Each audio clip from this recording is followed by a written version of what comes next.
E allora vedete, può capitare che una persona venga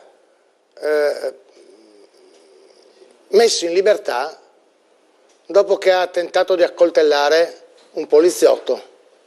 36 ore già rimesso in libertà, l'ho già detto in 2 occasioni, da tentato omicidio a aggressione, perché quello che doveva decidere se lasciarlo in galera o no, una donna, ha detto che insomma ha colpito, ma siccome aveva il giubbotto antiproiettile ha solamente scalfitto il giubbotto, poi l'ho anche ferito, ma non ha colpito organi vitali e ha rimesso in libertà la persona. A me non interessa se poi è stato cacciato via, rispedito a casa, non me ne può fregare di meno, ma non è la giustizia. Cosa succede? Succede che un poliziotto riprende una scena incredibile. La notizia testuale dice: riprende migrante in bici in autostrada e insulta la Presidente della Camera Boldrini. L'agente della autostrada aveva filmato col cellulare un profugo, ma c'è? Proprio è politicamente scorretto, incredibile, che pedalava sullo Torino Bardonecchia con le cuffiette alle orecchie in autostrada. Sentite cosa dice il poliziotto. L'italiano è italiano, sentiamo come insulta la Boldrini. In autostrada, a comandare. Ecco a te, Robby Bar. Voi che amate la Boldrini, voi che avete voluto questa gente di merda in Italia. Goditi questo panorama, il dottor Bar, goditelo. Voi e tutta la caserma, guardate qua, le risorse della Boldrini. Tipo che pedala con una graziella, dici che pensava fosse una strada normale. Strano, schiacciato, proprio se non so come mai non è successo. Niente, lui aveva le cuffie in testa e pedalava tranquillo. Magari stava arrivando un camion dietro che magari gli suonava ma non se ne accorgeva. Le risorse della Boldrini, eccole qui, in diretta. Condividete signori, condividete!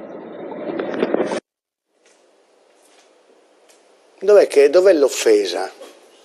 Ha detto le risorse della Boldrini. Abbiamo sentito prima cosa ha detto la Boldrini. Sono risorse, sono risorse, sono risorse. E cosa sono queste? Le risorse. Ebbene, il poliziotto è stato sospeso dal servizio. Siccome ce ne sono tanti, no? È stato sospeso. Ma del resto, vedete, oggi c'è la ricorrenza della morte di Giuliani, del ragazzo insomma, che è stato freddato in piazza Rimonda a Genova durante il G8. Come sempre, insomma, in questi momenti la strumentalizzazione avanza, no? Un esponente del Partito Democratico ha scritto sul suo profilo Facebook, ha scritto: quando successe quel fatto io andavo in pizzeria a lavorare, portavo pizze a casa per aiutare la mia famiglia, però oggi sono diventato padre e se mio figlio fosse stato al posto del carabiniere gli aveva detto: prendi bene la mira e spara, apriti cielo.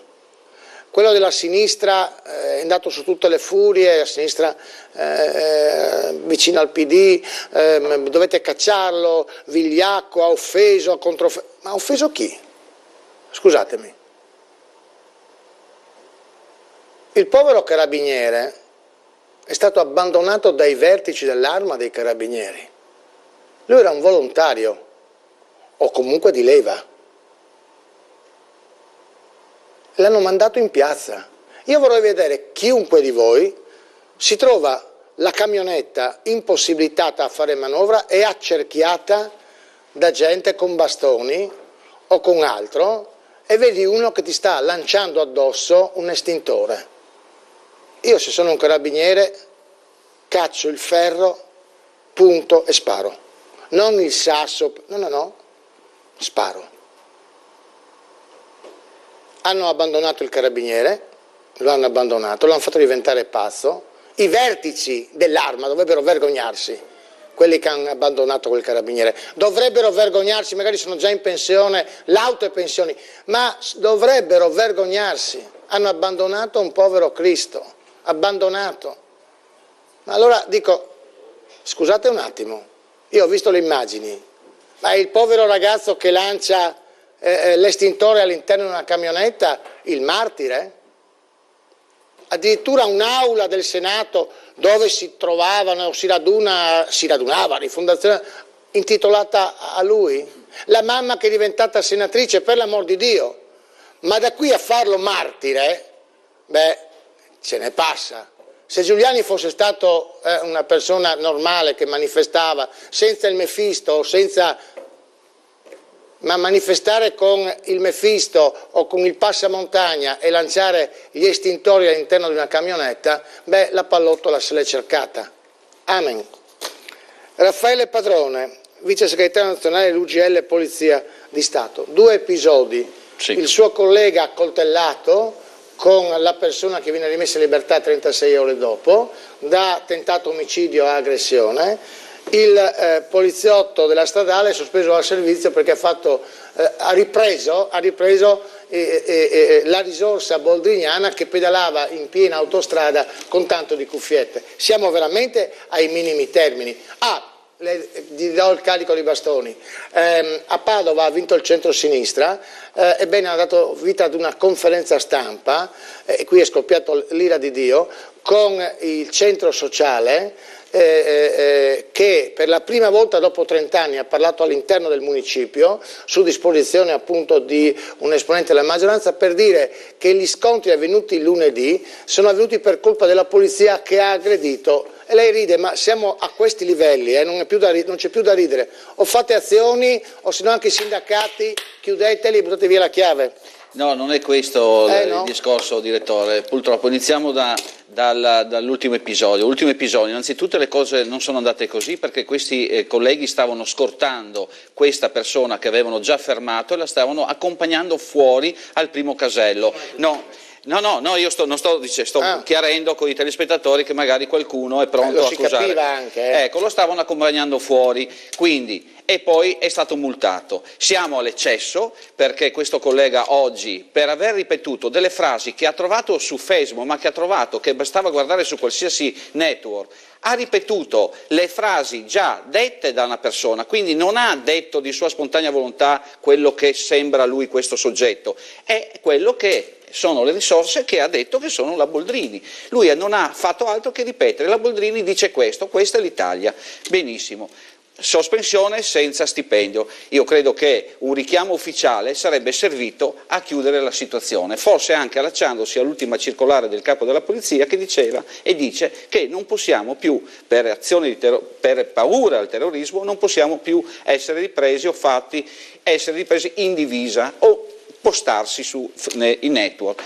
Per quanto invece riguarda l'episodio di Milano, questo è uno schiaffo chiaramente a tutte le forze dell'ordine. Questa volta sono capitate le forze dell'ordine e sono poliziotti? Bene, poteva capitare a un carabiniere. Quindi cosa dico sempre io? Mancano quei famosi protocolli di intervento e non sarà il primo caso e non sarà il primo coltellamento, ferimento o forse un morto tra le forze dell'ordine.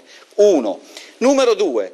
Ci c'è un concorso che è uscito in questi giorni, si sono concluse le possibilità di iscrizione. A questo concorso erano stati previsti 400.000 domande, direttore. Sa quanti siamo arrivati? 171.000. 171.000. Ormai anche qui si sono accorti che rischiare la vita ed essere puntati in ogni occasione contro la polizia, nessuno ha più voglia di rientrare in polizia.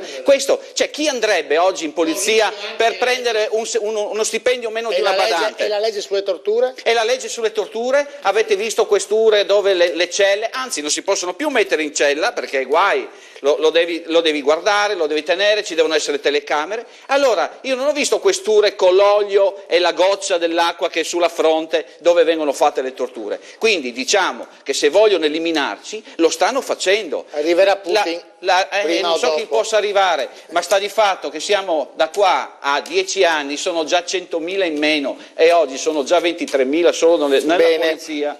Grazie. Quindi la vergogna che succedono queste Grazie, cose purtroppo. Raffaele Padrone, grazie. Grazie. Segretario nazionale dell'UGL Polizia di Stato. Andiamo in Veneto, grazie.